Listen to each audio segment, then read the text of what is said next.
Why drive a car when you can drive a Jeep? Now there's a basic sales question for you. And this year you'll have one more very good answer to offer your customers. I'm talking about the newest reason to choose a Jeep over a car, the addition of Selec-Trac. As many of you already know, Selec-Trac with automatic transmission comes standard on all 1983 Wagoneers, and it's offered as a highly desirable and saleable option on Cherokee and J10 pickup models. This has got to be one of the hottest features to hit the Jeep line in several years. And I say this because Selec-Trac overcomes one key objection people have had about four-wheel drive and about the combination of two-wheel, four-wheel drive systems, namely the inconvenience of having to get out of the vehicle to change from one operational mode to the other. Let's review Selec-Trac benefits. First, and the one I've already mentioned, is that you no longer have to get out of the vehicle to turn the front wheel hubs. All you have to do is stop, pull down the release pin, and slide the lever to engage two-wheel or four-wheel drive. Chalk up one for convenience. Here's another convenience. You can leave the vehicle in four-wheel drive and forget it all winter long.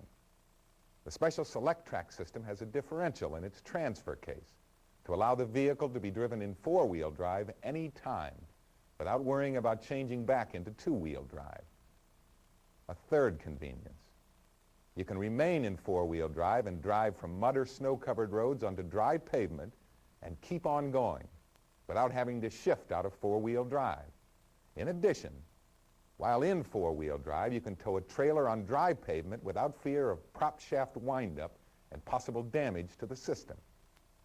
A fourth benefit has to do with security, and this is, of course, a major sales point, especially when the family is involved. Maybe drivers won't need four-wheel drive for weeks or even months on end, but when the time comes, when the weather turns bad or in the case of an unexpected emergency, it's nice to know that the four-wheel drive is ready to take over. Number 5 on your list has got to be riding comfort. You actually get a very smooth ride when driving in four-wheel drive. In fact, riding comfort with Selec-Trac is almost identical to regular two-wheel drive systems. The only difference is the added handling security and the pulling power. Last, but maybe not last in terms of your presentation, there's the added real-world fuel economy you get in the two-wheel mode. Here's one instance where a customer can have his cake and eat it too. Now that's a pretty impressive list of Selec-Trac benefits. Yet I think they become even more significant when you look at them in terms of competitors like Blazer, Bronco, Ram Charger, and Suburban. Let me review our competitive advantages. With Selec-Trac, you offer the only automatic four-wheel drive, two-wheel drive combination system available in the United States today. That's right, the only one. Next, no competitive four-wheel drive system can claim superiority to Selec-Trac in its full range of convenience and handling features. Plus, you have a wear and tear advantage over competition when you travel in four-wheel drive at highway speeds. The competitive systems just aren't designed to handle the stress. Finally, foreign competition is limited to only manual hubs on all 4x4 pickups. So, what's the bottom line? Simply this. With Selec-Trac standard on all Wagoneers and optional on Cherokee and the J10 pickup, you truly have the edge when it comes to two- or four-wheel drive. One additional note. When talking to your customers about Selec-Trac, you'll want to be sure they understand that CJs and Scramblers offer only the traditional part-time system with the transfer case lever on the floor. One other thing I should mention, and this has to do with the entire Jeep line for 1983. As you look through the 83 vehicle ordering guide and the handbook, you'll see that there's been some changes in the equipment and options. Basically, they've opted for a more streamlined group of vehicles. What this does is make for more efficient ordering and stocking while simplifying your selling job. Okay? Let's take a moment to review the key points of our Selec-Trac story. If someone were to ask you, what's it take to be a successful Jeep salesman? What would you answer? Well, Chances are most of you would say product knowledge. No question but that you've got to know everything there is to know in order to satisfy the Jeep customer. But something else is needed too, and I think most of you know what I'm driving at. You need to be able to translate Jeep benefits into a product presentation and demo drive that relates Jeep benefits to consumer needs and demands. With that in mind, we're going to go out and talk with some Jeep salesmen, some very good and very successful salesmen, I might add, and pick their brains a little. We're going to ask them to talk to us about their approach to selling Jeeps. We're going to ask them to share some of their techniques and to give us some insight into just what it is that has made them the top Jeep salespeople in North America. This is Mike Hill, and when it comes to selling Jeeps, well, let's just say he sells a bunch. For the purpose of our training video disc, we're going to ask him to talk to us on how he presents and demos CJs and Scramblers. What's the secret to selling CJs? Oh, there's no real big secret. It's really getting the customer involved in the sale. I find especially with the CJ units, that the person has always had an anticipation. He's always been looking forward to getting into a CJ. This is a time where he's finally come in and, is getting serious about making a decision on it. So if you can get him involved, get him excited about making the decision, especially getting involved in the demo drive, then we find that the sell is a lot easier. What kind of questions do you get from the typical customer? He's got quite a few questions on it. I think a lot of the things is he wants to justify the reason why he's going to be purchasing the vehicle. Not just the fun of having the Jeep, but justifying it as a vehicle he can use all the time. So as a salesman, we can just help him that way, going in, and the durability of the vehicle, the resale of the vehicle, the ease in driving of the vehicle. People, I think, have a preconceived notion that the vehicle is going to ride like a tank, or the only thing it's going to be good for is climbing up, big giant hills, which isn't true. It's a very comfortable riding vehicle, very easy to drive. I find especially gentlemen bringing their wives in, the wives may be a little apprehensive about driving it, but once you get them behind the wheel, you can't get them away from it. Let's move on to the next step.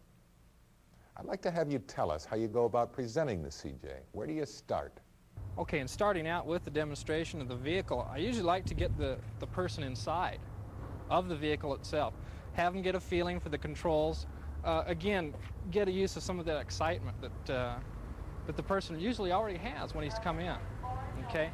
At this point, I explain to him the ease of the controls on it, where everything is located.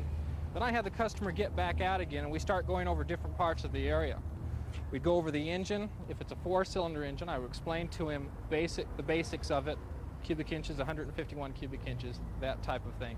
Basic history of the engine, the reliability of the engine on it.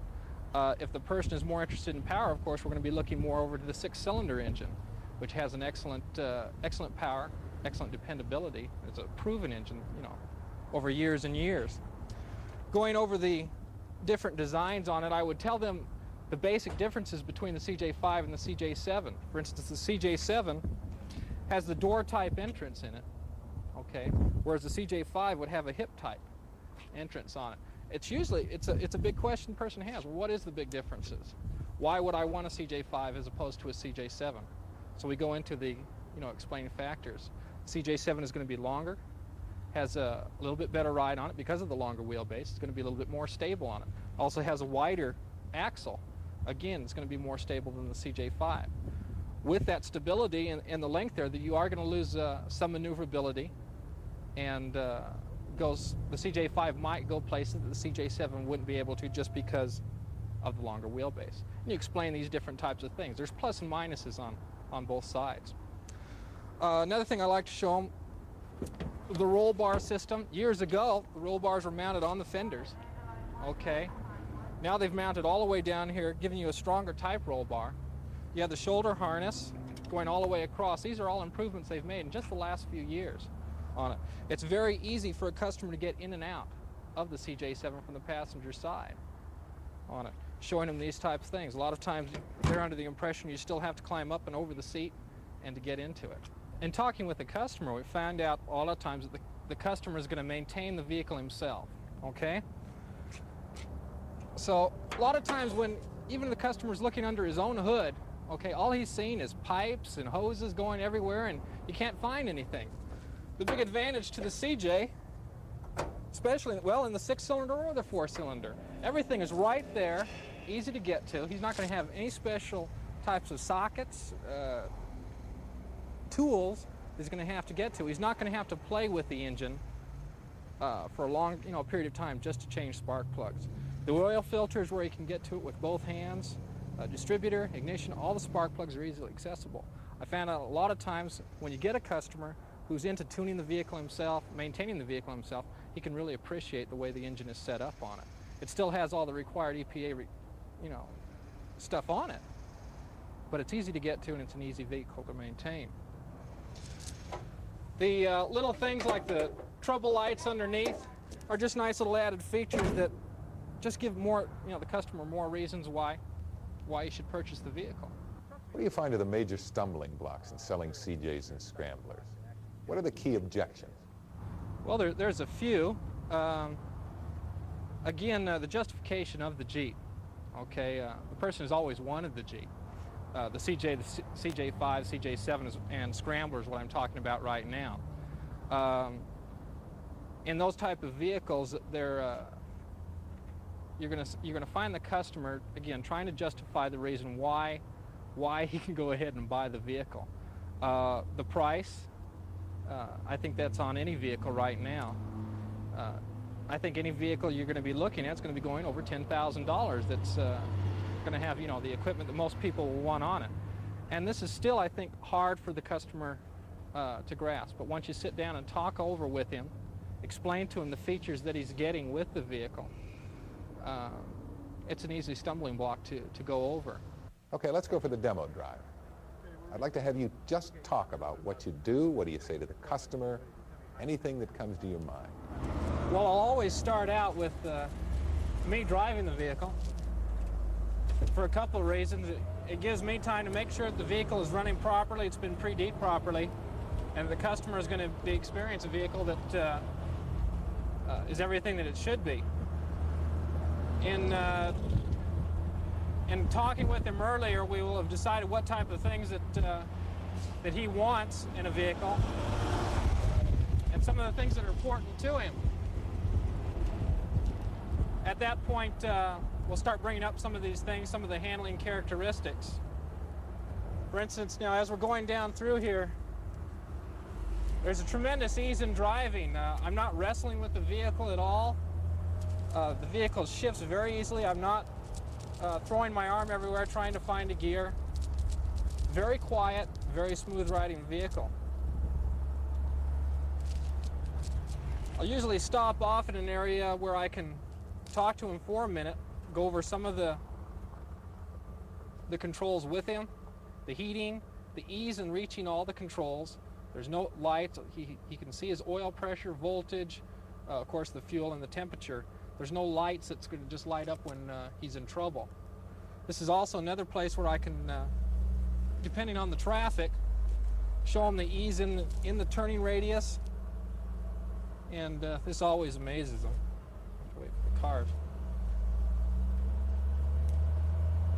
Again, some of the things that we've found that, or I've found, that a person is really scared of is the vehicle's going to drive like a tank. This vehicle maneuvers, it turns on a dime. It's just a lot of fun to drive, and that's a big thing. It's just getting that customer enjoying it, having the fun of driving the vehicle. Now this particular vehicle, or we get a customer will wonder or be afraid of the 4-cylinder, that it's not going to be peppy enough for him, or it's not going to have the power that he's going to need off the road.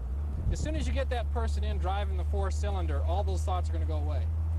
He's going to realize that the engine is very adequate for the vehicle, and it's going to do everything he wants it to do, plus get the gas mileage that he's looking for.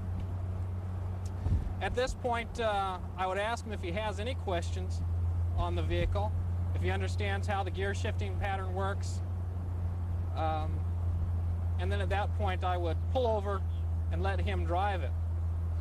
Now on this thing, he's seen how the vehicle reacts and everything. Now if he gets back into the vehicle and starts to stumble, he realizes that it's him, it's not the vehicle that's having a little bit of problems. We find the customer will be, as he's driving down, he's no longer really listening to me too much, so I might just start bringing up things, small points about the vehicle. For instance, if we start going over a washboard type road, I'll bring up the fact that he's not bouncing all over the road, that it's very easy to handle on it. If we're in a soft top and the soft top is on, I'll bring up to the fact that it isn't very loud, you don't have a lot of wind noise. These are all things that I found if you don't bring them up, sometimes he might not realize it. In the stop-and-go traffic that we're in right now, again, he's getting that feeling of the air all the way around him. He's getting the total experience of the Jeep. And these are the big things on the demo ride. He expects, of course, everything to be working correctly, but now he's anticipating himself in that vehicle. He's thinking about driving downtown and seeing the people looking at him and him looking at the people. And these are all part of the experiences and the things that are going through his mind and the anticipation of him owning the vehicle for himself. All right, you heard what he said.